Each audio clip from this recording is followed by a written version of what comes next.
I hope so.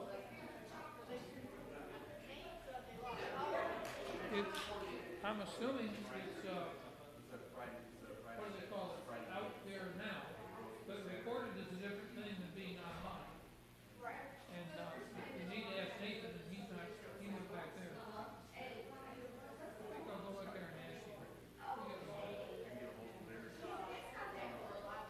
Yeah.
He said we're streaming, but maybe not recording. He didn't really give me a straight answer on the recording. But we are streaming. He's like a bigger. And first of all, Ted Cruz, I couldn't find him for a while. We were running around. So anyway, it's time to get going.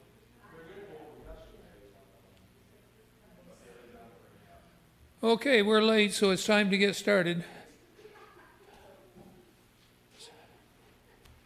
And today, if you don't have a Bible open in front of you, you really need to get one, because we're going to be going pretty deep here, starting in Mark chapter 12, verse 1.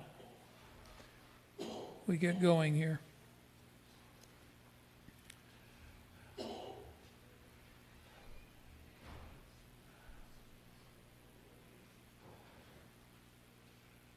The context of this is we're at the last week of Jesus' life on earth. This is about Tuesday, and on the next Sunday is when he has died, been buried, resurrected, and so on. So this is in the last 5 days of Jesus' life here on earth.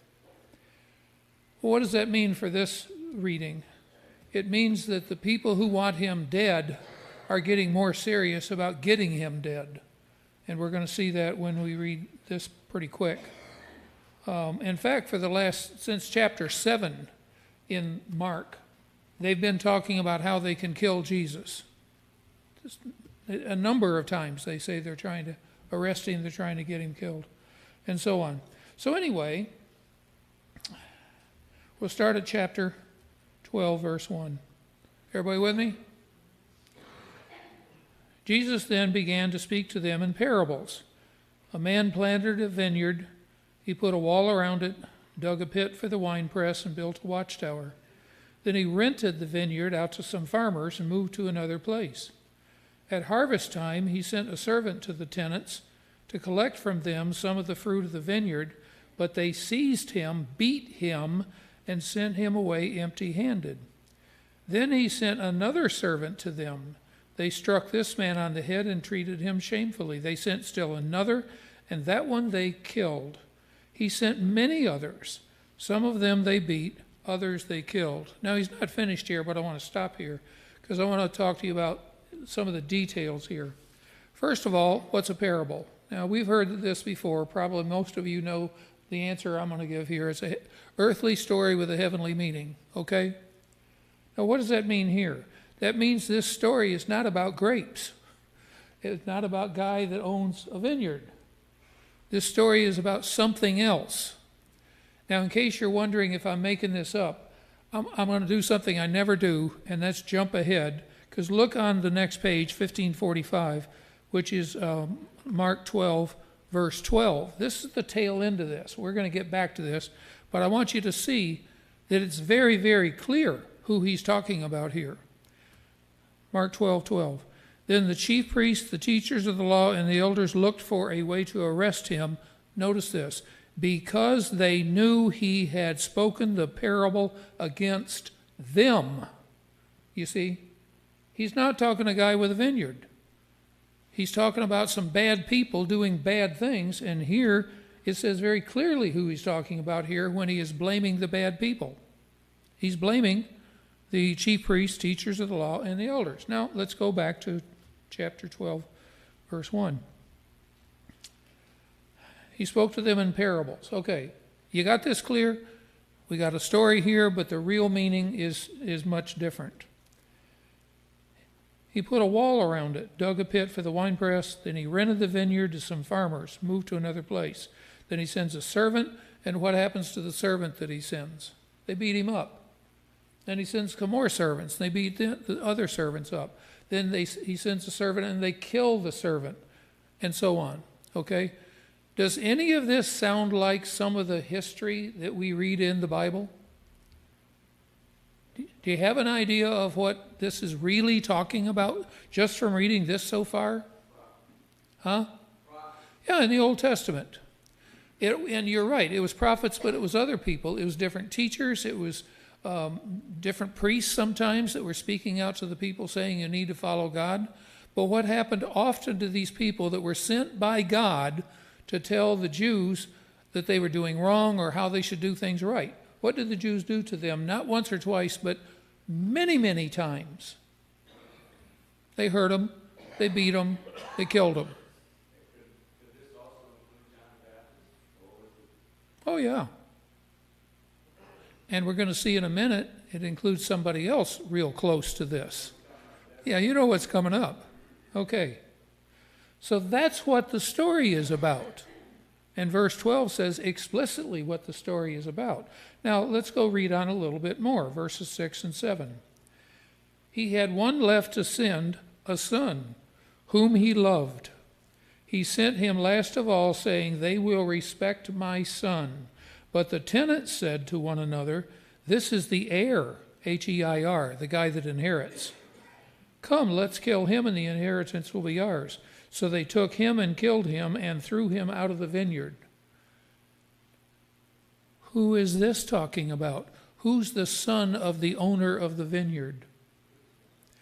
Yes, he's talking about himself. And he hasn't died yet. That's coming up in like 5 days. He knows it, but the people listening here don't know that. But that's what he's saying right here. He's the son of the guy. Now, we need to define some of these people a little bit more. Now that we've said we understand kind of who he's talking about, a man planted a vineyard.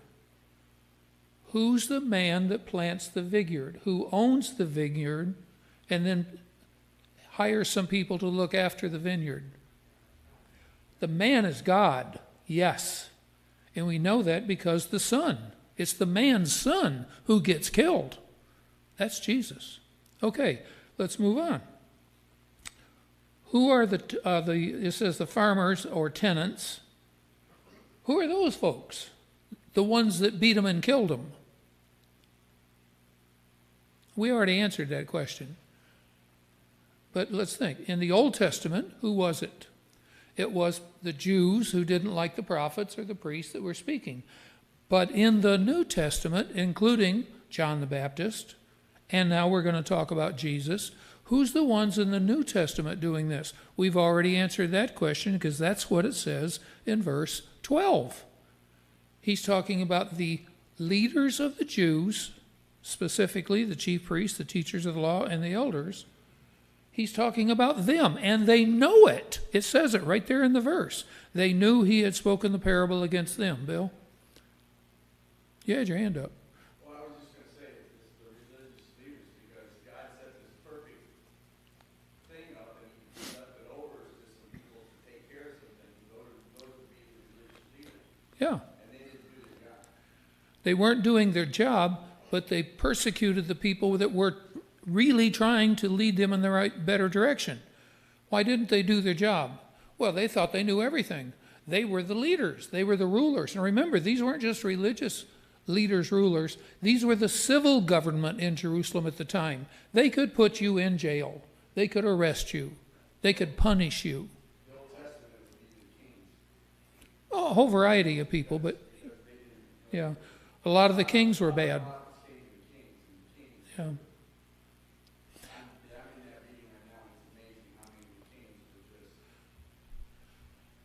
You had the northern kingdom of Israel, you had the southern kingdom of Judah, right? Some of the kings in Judah were good and some were bad. Most of them were bad. But if you ever read carefully of the kings in Israel, every one of them is bad. And they got worse as time went on. In fact, sometimes they're compared to each other as to which one was the worst. Every one of the kings in the northern kingdom were bad.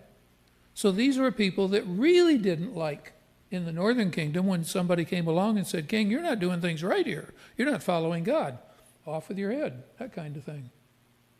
Okay, I think we're getting this straight about who everybody is. So they sent this on. Now look, verse 7. But the tenants are the Pharisees, the chief priests, teachers of the law, and the elders, the bad guys. They said to one another, this is the heir. Now an heir, remember, inherits. That means that it's the man owns the vineyard, that's God, but this is the son of the man. He's the one who inherits the vineyard.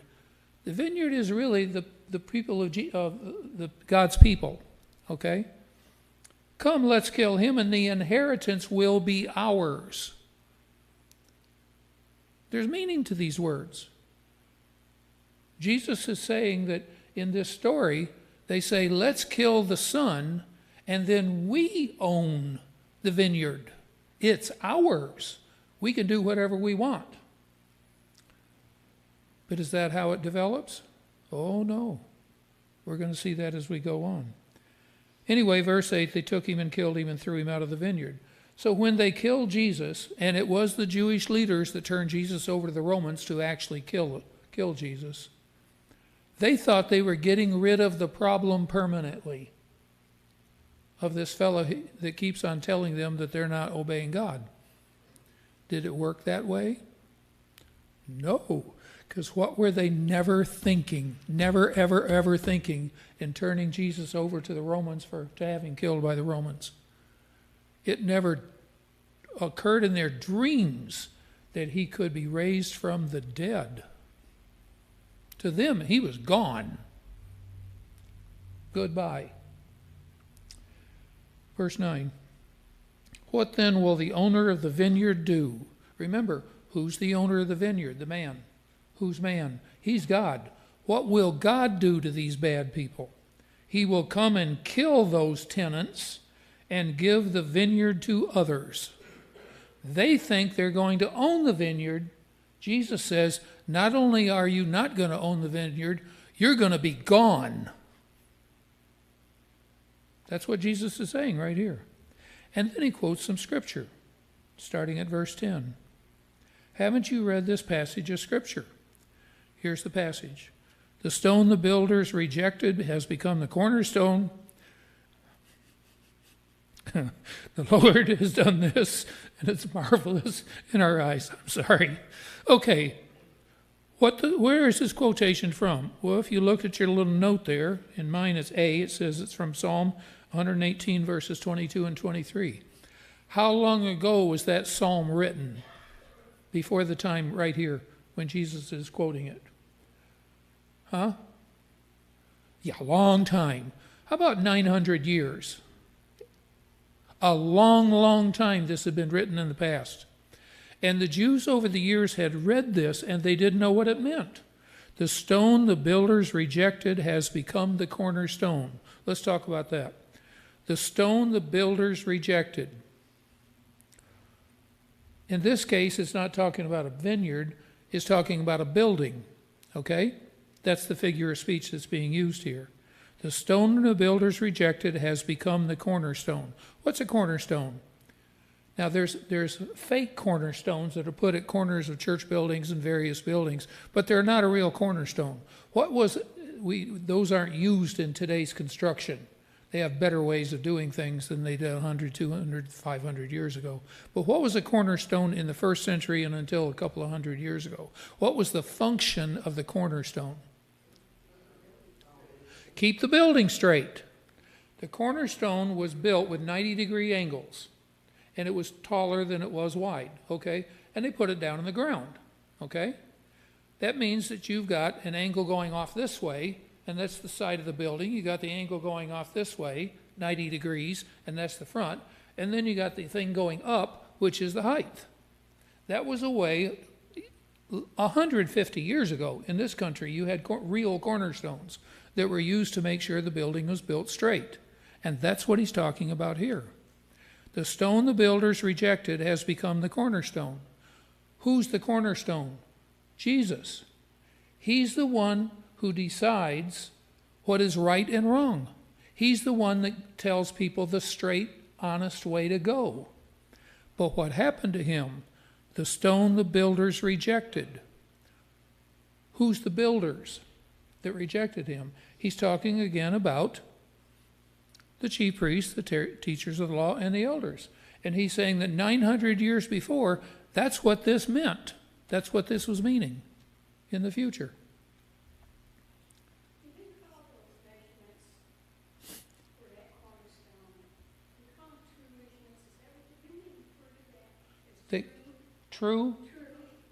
True in the sense of meaning straight on.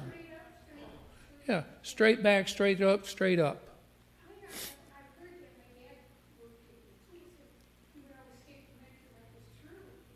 Yeah, that's what, yeah. You're right. True is used in that meaning of it being straight the way it's supposed to be built in construction. People still use that phrase nowadays once in a while.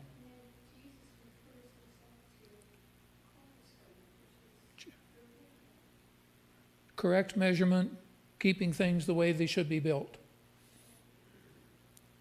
Make sense? This is the answer to what the Jews have been reading this. 900 years they've been reading this, and they thought, what does it mean? Jesus says right here what it means. And he says it's marvelous.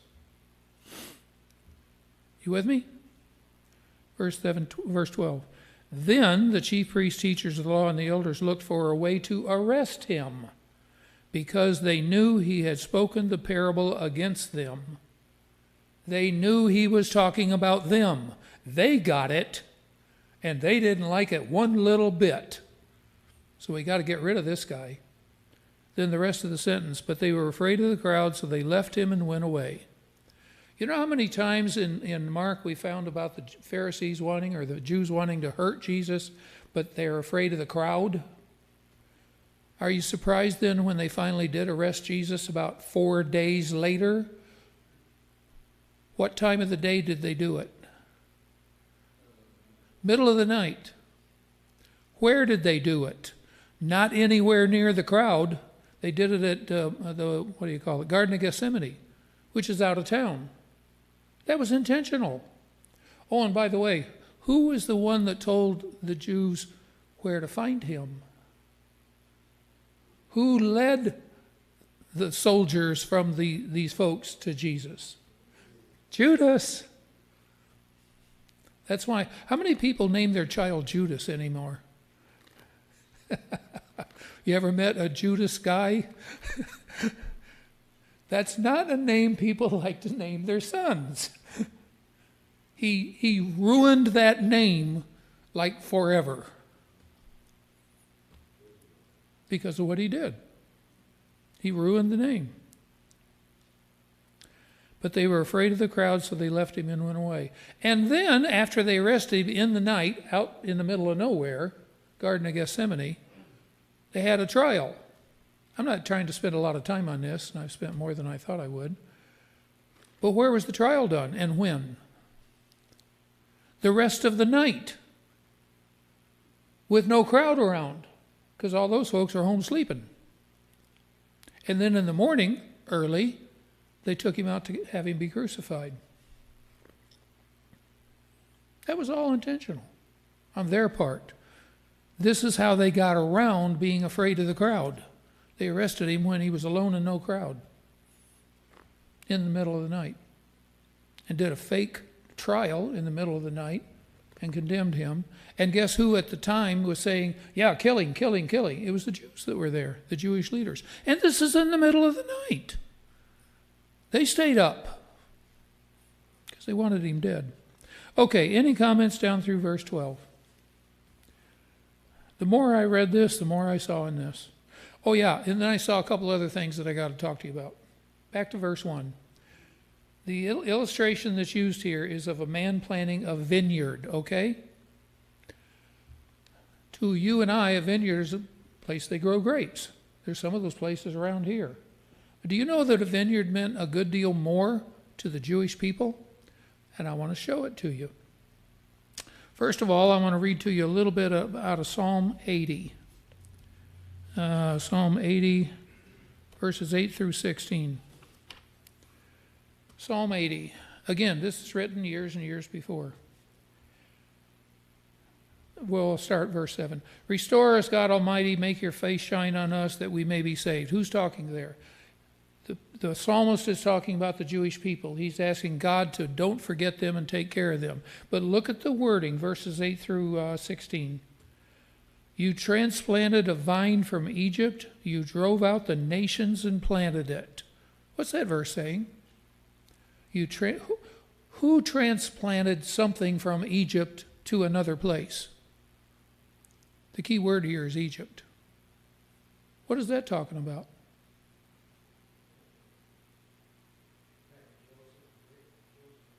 And Moses. Moses led the children of Israel out of Egypt to the promised land, right? That's what he's talking about right here. You transplanted a vine from Egypt. You drove out the nations and planted it. He's calling here the children of Israel a vine. You cleared the ground for it, and it took root and filled the land. What happened? The Jews came into the property, took it over, and started farming and growing and so forth. The mountains were covered with its shade, the vine shade. The mighty cedars with its branches reached as far as the sea. It shoots as far as the river. The sea here, what's the sea? It's the Mediterranean Sea.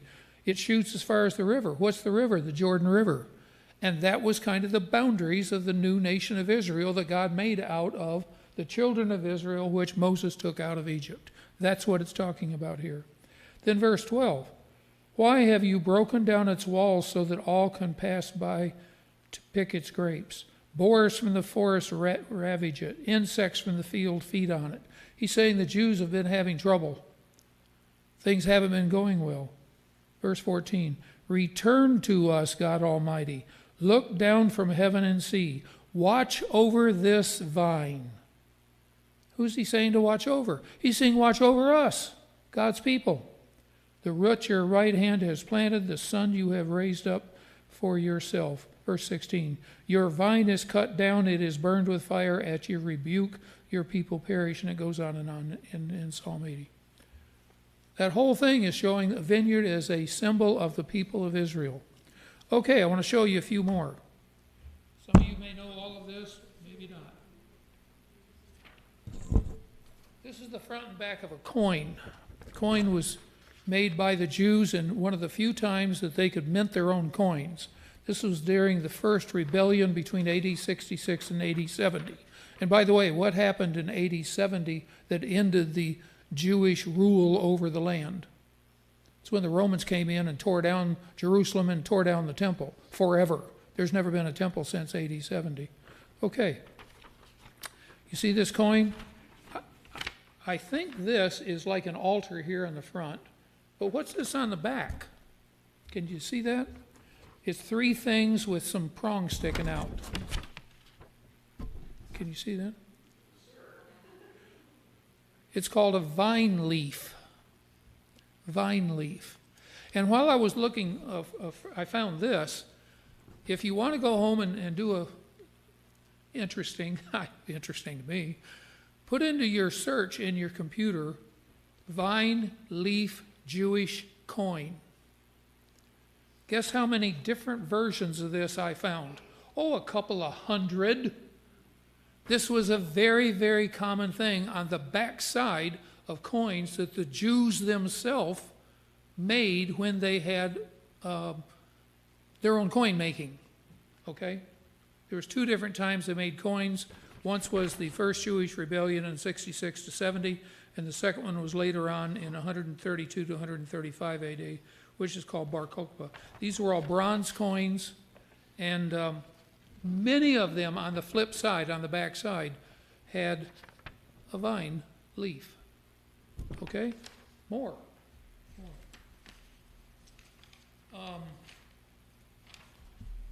In this book, it's got a little picture which you're not going to be able to see, but I'm going to tell you what it is. It's an illustration of the front of the temple. The temple was across wide, but it had a real tall thing here in the middle. I don't know how many of you can see this, but at the top is a bunch of dark. I'm going to tell you what that dark is, okay? That is about 50 feet tall and about 30 feet wide. It's not small. And guess what it is? It's a vine, grapevine. On the front of the temple, a huge thing built on the open front of the temple. A lot of people don't realize this. Now I'm going to read to you, well, where'd that come from? Y'all ever heard of a guy named Josephus? Josephus lived from AD 37 to AD 100. Jesus died and went away to heaven about AD 30. So Josephus never met Jesus. And Josephus was not a Christian. He lived and died a Jew. In fact, he fought against the Romans with the Jews. But notice the years here. Josephus was a grown man for years when this temple was sitting there. The temple was destroyed in AD 70. Josephus was born in AD 37. He was in his 30s when the temple was destroyed. This isn't secondhand knowledge. Josephus saw that he lived in Jerusalem. He saw the temple many times every day. And Josephus describes this illustration that I'm going to read to you. I looked it up.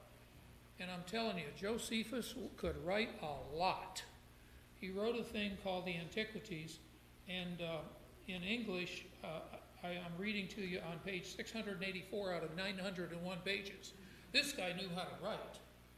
And he also, by the way, was kind of like the Apostle Paul. He had a hard time putting a period at the end of a sentence. His sentences would just go on and on and on and on. Josephus and Paul wrote the same way. Now I'm going to read to you Josephus, what he wrote in his lifetime about what we're talking about here. Okay, the first part of it isn't about this, but I'm going to read it. The temple had doors also at the entrance, and the lintels over them of the same height with the temple itself. They were adorned with embroidered veils with their flowers of purple and pillars interwoven. And here's where we go. And over these, but under the crown work, that means the very top, was spread out a golden vine with its branches hanging down from a great height, the largeness and fine workmanship of which was a surprising sight to the spectators, to see what vast materials there were, and with what great skill the workmanship was done. He wrote another book called The Jewish War, and in that one he talks again about this vine thing on the front of the temple, and said that each cluster of grapes was the size of a grown man, like 5 or 6 feet tall. One cluster of grapes. And again, I don't know if you can see, but there's a whole bunch of clusters of these grapes in this illustration. Now, this is not a photograph, obviously. This is somebody thinking what it says. But it shows that every Jew that came to the temple would look up and see this huge vine with grapes on it. This was not a casual thing. To them, this was an illustration of them being a vineyard made by God. And that's what we read in Psalm 80. Now, do we find anything like that in the New Testament? Does Jesus ever talk about this kind of thing?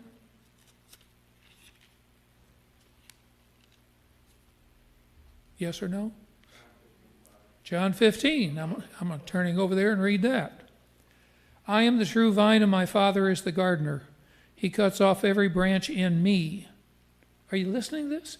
I am the vine, my Father is the gardener.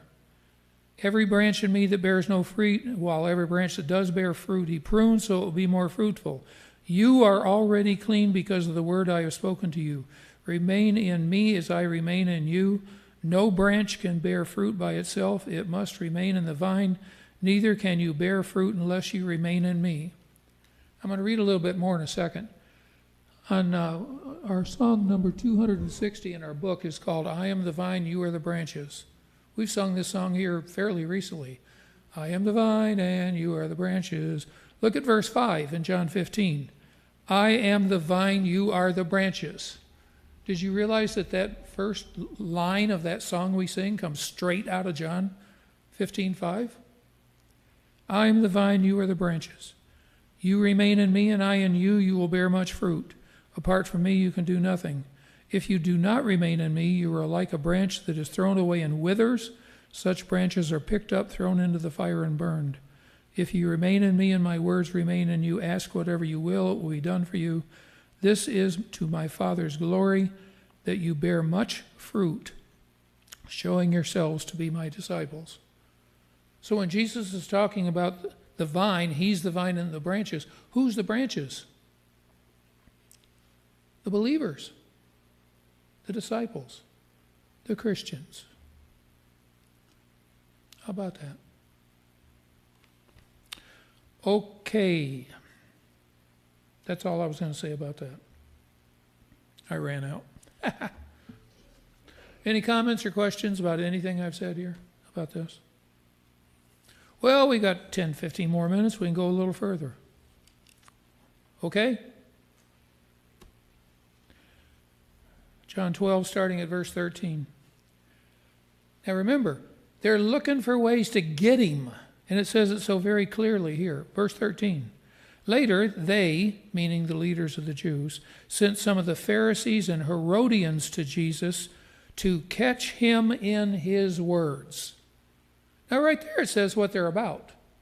Are they really out after truth? Are they really out after, No, they're trying to grab him. They're trying to catch him. It says it right there in the words. Now notice who sent them. They sent some of the Pharisees and Herodians. Now who's a Herodian? Any idea there? Sounds like Herod. Sounds like the name of the king, right? Yeah, but it's not the king. The king was not even a Jew. He was an Idumean. That's another little group of people, but he wasn't a Jew. And most of the Jews hated this guy because the Romans had put him as king. They didn't choose him. But who's a Herodian? A Herodian was a Jew who would follow the king, who talked to the king, who liked the king. Okay? So the Herodians come along because if they can catch Jesus not respecting the Romans, not respecting the king, guess what they can do? They can put him in jail. They can arrest him. That's what they're after. Okay. Later they sent some of the Pharisees and Herodians to Jesus to catch him in his words. They came to him and said, Teacher, we know you are a man of integrity. You aren't swayed by others because you pay no attention to who they are, but you teach the way of God in accordance with the truth. Are they sincere in saying those words? No, they're out to catch him. Mark tells us they're out to catch him. Now they ask him a question. This is another one of these questions I talked about last week. What do you call it? A gotcha question. No matter how you answer, you're going to get in trouble, right? That's a gotcha question. Is it right to pay the imperial tax to Caesar or not? Should we pay or shouldn't we? But Jesus knew their hypocrisy. Why are you trying to trap me? He asked. Bring me a denarius and let me look at it. Denarius is a coin. They brought the coin and he asked them, whose image is this and whose inscription? Caesar's, they replied. Then Jesus said to them, give back to Caesar what is Caesar's and to God what is God's. And they were amazed. More than amazed, they were dumbfounded. Hey, we tried to catch him and it didn't work. How about that? They thought, that didn't work very well, did it? Okay, let's go back to verse 14. Is it right to pay the imperial tax? Now, if you have another translation, like I do, 12:14, it says, is it lawful to pay a poll tax? Now, in the United States, you may have heard this term poll tax before, Polltax. What's a poll tax in the United States? Like 150 years ago. You know, any idea? A tax to vote. That's right. It says poll tax here, but it wasn't a tax to vote. It was just a flat old tax. Okay? And 150 years ago, 200 years ago, when people had poll taxes in the United States, who did they not want to vote? Anybody who couldn't pay the price. Which means that was the way they kept black people from voting, and that was the way they kept poor white people from voting, because they didn't have enough money to pay the poll tax. I'm not trying to get into that. I'm trying to say that here, I don't really like the way that my translation calls it a poll tax. The New International that we have in the Pew Bible calls it the imperial tax. And by the word imperial tax, there's a little note at the bottom that says, a special tax levied on subject peoples, not on Roman citizens. Now, a subject people was like the Jews or the Egyptians that the Romans ruled, okay? So, did people like to pay taxes to the Roman Empire? No. But what do you think they thought about paying a tax where they had to pay it, but Roman citizens didn't have to pay it? Oh boy. That tax they particularly hated. And that's the tax that the Pharisees and Herodians came and wanted to ask Jesus about, because they wanted to catch him or they could put him in jail. Because if you say you don't pay tax to Caesar, you're a bad guy, off you go. You see what they're doing? They're trying to catch him. Did it work? Didn't work, did it? How about that? Any comments down through verse 17? 17 is a very famous verse. Give back to Caesar what is Caesar's and to God what is God's. You hear people say that every once in a while nowadays, especially religious people. That, you know, the government has its own right to exist and right to do things and have taxes. You respect the government, but you also respect God. It's not either or. Comments? Well, we got 5 more minutes. Why don't we do the next one? Verses 18 through 27. Then the Sadducees, who say there is no resurrection, came to him with a question. I'm going to stop. We don't hear much about the Sadducees. The Pharisees really hated Jesus. The Sadducees weren't so into that. But there was one thing that they had a big deal on, and it says right here, who say there is no resurrection. The Pharisees had the idea that when you die, it's not over. There can be life after death, that there can be a resurrection. But the verse right here says the Sadducees believe there's no resurrection. What does that mean? To the Sadducees, when you died, you're done. You know, there's no more life. So they want to give Jesus a gotcha question. And here they come. Verse 19. Teacher, they said, Moses wrote for us that if a man's brother dies and leaves a wife with no children, the man must marry the widow and raise up offspring for his brother. Now there were 7 brothers. The first one married and died without leaving any children. The second one married the widow, but he also died leaving no child. It was the same with the third. In fact, none of the 7 left any children. Last of all, the woman died too. Verse 23, at the resurrection, whose wife will she be, since the 7 were married to her? Do you see what they're trying to do? They say at the resurrection, but they don't believe in the resurrection.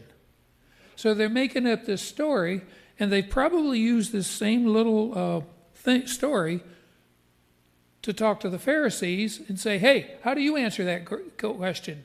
A gotcha question for the Pharisees. Now, we don't know that because the Bible doesn't say that, but they didn't make this up out of nowhere. They'd worked on this one for a while so that they could come ask Jesus. So let's see what it says.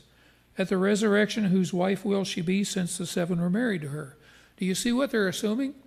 She's got to be married to somebody, so is she married to the first one, the last one, or all 7 at the same time? You know, how do you answer that question without getting into trouble somehow? That's the gotcha question. Verse 24, Jesus replied, "Are you not in error because you do not know the Scriptures or the power of God?" Once again, who's he talking to? He's talking to the religious and civil leaders of the Jews. And he's saying to them, these people that have been studying the Bible their whole life, he's saying, you don't know the Bible, and you don't know God's power. You don't know God. And then he explains. And these are verses sometimes people today have a problem with, but this is what Jesus says. When the dead arise, they will neither marry nor be given in marriage. They will be like the angels in heaven. Had they ever heard that kind of thing before? No, that's new to them. They'd never heard anyone say that before. But Jesus is telling them what is the future when a person dies, that marriage is done. Now he gets down to the real thing that they're after, which is to get him in trouble. Now about the dead rising, remember? They don't believe the dead rise. Okay? Now about the dead rising. Have you not read in the book of Moses, in the account of the burning bush, how God said to him, I am the God of Abraham, the God of Isaac, and the God of Jacob. He is not the God of the dead, but of the living. You are badly mistaken. That's kind for him to say it that way. He's saying they don't know the Bible. They don't know God. But notice what his argument is. The book of Moses and the account of the burning bush. What year, more or less, was Moses in the burning bush? About 1,400 years before, okay? More or less. I am the God of Abraham, the God of Isaac, and the God of Jacob. He's basing his argument on whether he said I am or I was. Because when Moses was alive and God said this to Moses, were Abraham, Isaac, and Jacob alive? No. They hadn't been dead for a couple of 100 years. But he says, I am their God. They aren't dead. They're still alive. And did they have any answer for that? That's where the story ends here. We don't hear about their answer. But they'd never heard anyone talk that way to him. Now, if you don't have comments about this, I don't know if you're paying attention, folks. What comments do you have about this, about the resurrection and everything that was said here? Well, it shows this Sadducees' hypocrisy when they come and talk to Jesus, because everybody knew they didn't believe in the resurrection, but yet they're asking a question about the resurrection. So right from the get-go, Yeah, you know that they're not sincere in what they're asking. that's right. It's a gotcha question. But did it work? No. And Jesus told him, yeah. But sometimes Jesus refused to answer. We found this back over in the end of chapter 11, when they said John's baptism from heaven or earth. He said, you tell me and I'll tell you. They couldn't answer the question, so he said, I'm not going to tell you an answer to that question then. He refused to answer him then. But he was straightforward about it. Okay, we're out of time. Next week, I want to talk to you a little bit more about this message about I am.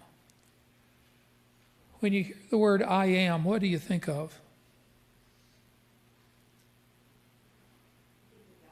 You think of God. And why do you think of God that way? Yes, he refers to himself. And where does he refer himself that way? Well, back in Exodus, long time before. And I think it's Exodus 3. We're running out of time. I'll do this one little thing as a teaser for next week. We're going to talk next week. I'm going to start with this business about I am, okay? But in Exodus 3, Moses, God is called Moses. Moses is trying to figure out who this God is that's talking to him. And he says in verse 13, suppose I go to the Israelites and say to them, the God of your fathers has sent me to you, and they ask me, what is his name? What then shall I tell them? Verse 14, God said to Moses, I am who I am. This is what you are to say to Israelites. I am has sent me to you. I am has sent me to you. God calls himself I am. Now, next week we'll talk about why he says I am and where this is found in the Bible and so forth. But this is a name that God gives to himself. This is his name. And before I get into any further, there's two ways that people use the words for Jehovah or Yahweh. He likes Yahweh, I kind of like Jehovah because I'm an old guy, and that's how they used to say it 30, 40 years ago, and he likes Yahweh. Why? Because you can say the four letters two different ways. You can say, I'm going to get this wrong, help me out. YWHW is one, and the other is, because the letters can be pronounced differently. Do you know what the other one is? One is JWVW, that's how we get Jehovah. And the other one is Y something, but that's where we get Yahweh. And both of them are okay. There's nothing wrong with either one of them, you know. But the point is that this word, these four letters, come from a Hebrew word that means I am, to be, in English, okay? And that's how the word comes out. Okay, we're done. I should have stopped a little while ago. But that's where we're going to start next week, is about I am. And we're going to see how many times I am is used.